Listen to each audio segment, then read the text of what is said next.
Contract वाली बहू। नरेश की माँ अपने बेटे से मिलने दिल्ली आ रही है। इस बात का पता चलते ही नरेश के दिल में हलचल मच जाती है। नरेश अपनी माँ के स्वागत की तैयारी में लग जाता है। साथ ही उसे डर भी सताने लगता है कि उसकी माँ कहीं अपनी पुरानी जिद पर फिर से बैठ ना जाए। हे भगवान, इस बार बचा लो, अगले साल पक्का माँ की जिद पूरी कर दूंगा। तभी दरवाजे की घंटी बजती है। नरेश दरवाजा खोलता है तो सामने अपने मकान मालिक को देखकर हैरान हो जाता है, क्योंकि उनके साथ एक सुंदर सी लड़की भी थी। अब नमस्ते अंकल, कुछ काम था, मुझे बुला लेते। आपने क्यों कष्ट किया? अरे नहीं नहीं, इसमें कष्ट कैसा, मैं तो बस तुम्हें रीना से मिलवाने आया था। आज से रीना तुम्हारे साथ इसी फ्लैट में रहेगी। अंकल, कोई लड़का फ्लैटमेट नहीं है? एक अनजान लड़की के साथ रहना मेरे लिए थोड़ा अजीब होगा। देखो नरेश, मैं तुम्हें पहले भी बता चुका हूँ कि इस फ्लैट में तुम्हें किसी ना किसी के साथ एडजस्ट करना ही होगा, या फिर तुम अकेले पूरे फ्लैट का किराया दे दो, मैं किसी को नहीं रखूंगा। नरेश अपने मकान मालिक की बात सुन के रीना के साथ रहने के लिए तैयार हो जाता है, पर अंदर ही अंदर उसे ये बात खाने लगती है कि वो अपनी माँ को क्या जवाब देगा जब उसकी माँ रीना के बारे में उसे पूछेगी। दिन बीतने लगते हैं। नरेश और रीना अच्छे दोस्त भी बन जाते हैं, पर अभी भी नरेश अपनी प्रॉब्लम का सॉल्यूशन नहीं ढूंढ पाता। एक दिन नरेश बहुत परेशान सा बैठा होता है। तभी रीना उसे पूछती है, क्या हुआ नरेश, तुम काफी परेशान लग रहे हो, सब ठीक तो है ना? हाँ सब ठीक है, बस एक छोटी सी प्रॉब्लम है। वो एक्चुअली 2 दिन बाद मेरी माँ मुझसे मिलने आ रही है। अरे तो इसमें प्रॉब्लम क्या है, ये तो खुशी की बात है। हाँ रीना, बट मेरी माँ एक जिद लेकर बैठ गई है कि मैं शादी कर लूँ, पर मैं अभी इस चीज़ के लिए तैयार नहीं हूँ। ऊपर से जब वो तुम्हें देखेगी तो 100 सवाल करेगी, क्या जवाब दूंगा? अरे इसमें कोई टेंशन वाली बात नहीं है, मेरे पास ना इस प्रॉब्लम का सलूशन है, जिससे ना तुम्हें शादी करनी पड़ेगी और ना ही तुम्हारी माँ मेरे बारे में कुछ पूछेंगी। रीना की बात सुनकर नरेश सोच में डूब जाता है। वो सोचता है कि रीना खुले ख्यालों वाली लड़की है, कहीं माँ को सच बता ना दे। नरेश को सोच में डूबा देखकर रीना कहती है, अरे क्या हुआ, किस सोच में पड़ गए? डोंट वरी, जैसा तुम सोच रहे हो ना वैसे कुछ भी नहीं है, मेरे पास एक प्लान है। मैं कुछ समझ नहीं पा रहा हूँ, कैसा प्लान? मैं समझाती हूँ। हम ना एक कॉन्ट्रैक्ट मैरिज कर लेते हैं। फिलहाल मेरे पास जॉब नहीं है, तो तुम इस रूम का किराया दे देना जब तक तुम्हारी माँ यहाँ रहेंगी, सिर्फ तब तक। और तुम अपनी माँ से कह देना कि मैं तुम्हारी पत्नी हूँ, इससे वो मेरे यहाँ रहने पर कोई सवाल भी नहीं करेंगी। अरे बात तुम्हारी ठीक है, पर माँ से झूठ बोलना, ना ना पापा, मैं ये रिस्क नहीं ले सकता।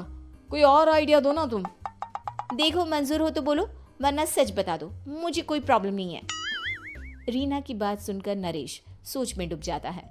बहुत सोचने के बाद जब उसे कोई रास्ता नहीं मिलता तो वो रीना के बताए हुए रास्ते पर चलने के लिए तैयार हो जाता है। वो रीना से बात करता है और अपनी माँ की पसंद और नापसंद के बारे में बताता है। रीना भी नरेश की सभी बातों को ध्यान से सुनती है, ताकि कहीं उससे कोई गलती ना हो जाए। आखिर वो दिन भी आ जाता है जब नरेश की माँ उससे मिलने दिल्ली आ जाती है। नरेश अपनी माँ को फ्लैट पर लेकर जाता है। जैसे ही नरेश की माँ फ्लैट के अंदर जाती है, रीना उसके पैर छू लेती है। ये देखकर नरेश की माँ थोड़ी घबरा जाती है और नरेश से पूछती है, अरे बेटा नरेश, ये कौन है? माँ, ये आपकी बहू रीना है। माफ़ी चाहता हूँ, सब कुछ इतनी जल्दी में हुआ कि आपको बता ही नहीं पाया, इसलिए सोचा कि क्यों ना आपको सरप्राइज दिया जाए। अरे बेटा, मैं तो बस तेरा घर बसा हुआ देखना चाहती थी। हाँ, बहुत अरमान थे अपनी इकलौती बेटी की शादी को लेकर, लेकिन कोई बात नहीं, शायद किस्मत को यही मंजूर होगा। ये कहते ही नरेश की माँ रीना को गले लगा लेती है। रीना बेटिया, मेरा बेटा ना थोड़ा नादान है, पर तुम काफी समझदार लगती हो, और मैं जानती हूँ कि तुम इसका बहुत अच्छे से ध्यान रखोगी। माँ आप चिंता मत कीजिए, मैं सब संभाल लूंगी। नरेश की माँ अपने बहू और बेटे के साथ खुशी खुशी रहने लगती है। दिन बीतने लगते हैं। नरेश की माँ और रीना का रिश्ता बहुत मजबूत होता चला जाता है। वो दोनों सारा दिन एक साथ रहती और खूब बातें करती। इधर साथ रहते रहते नरेश और रीना भी एक दूसरे से प्यार करने लगते हैं। दोनों को इस बात का एहसास हो जाता है, फिर भी वो इस बात को छुपा कर ही रखते हैं। एक दिन नरेश की माँ और रीना शादी के बारे में बात करने लगते हैं।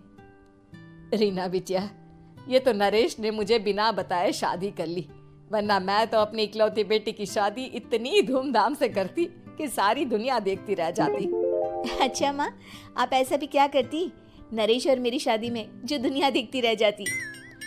अरे बिटिया, एक माँ के अरमान तुम अभी नहीं समझोगी।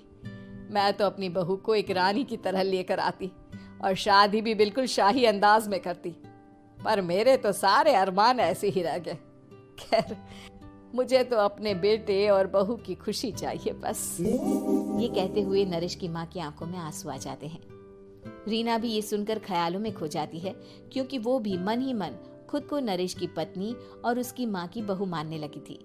शाम को जब नरेश ऑफिस से घर आता है तो रीना खुद को रोक नहीं पाती और नरेश के सामने उसकी माँ को अपने और नरेश के रिश्ते का सारा सच बता देती है।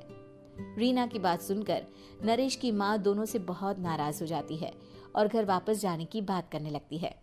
तुम दोनों ने मुझसे सच छुपाकर बहुत ठेस पहुंचाई है मुझे।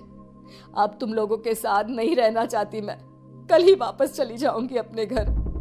माँ, मुझे माफ कर दो, ये सब मैंने रीना के कहने पर ही किया है, वरना मैं भी आपको कभी ठेस पहुंचाने के बारे में सोच भी नहीं सकता। हाँ माँ, हमने ये सिर्फ आपका दिल रखने के लिए किया, प्लीज हम दोनों को माफ कर दीजिए। तुम दोनों ने मेरे अरमानों के साथ खिलवाड़ किया है, और वैसे भी मुझे अपने बेटे के लिए एक अच्छी लड़की ढूंढनी है, इसलिए मेरा यहाँ से जाना ही बेहतर होगा। माँ की ये बात सुनकर रीना खुद को रोक नहीं पाती। माँ, क्या मैं आपके घर की बहू बनने लायक नहीं हूँ? रीना की बात सुनकर नरेश हैरान रह जाता है।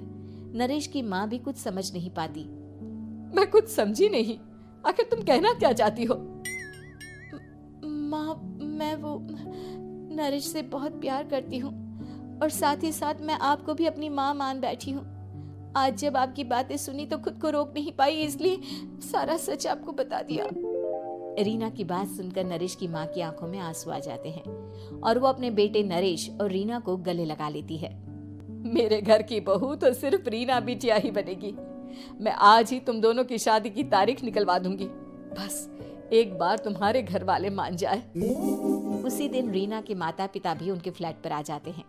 दोनों परिवार आपस में बैठकर बातें करते हैं और शादी के लिए राजी हो जाते हैं। रीना भी कॉन्ट्रैक्ट फाड़ देती है और कहती है, सही मायने में मैं अब बहू बनूंगी, अब तक तो सिर्फ कॉन्ट्रैक्ट वाली बहू थी।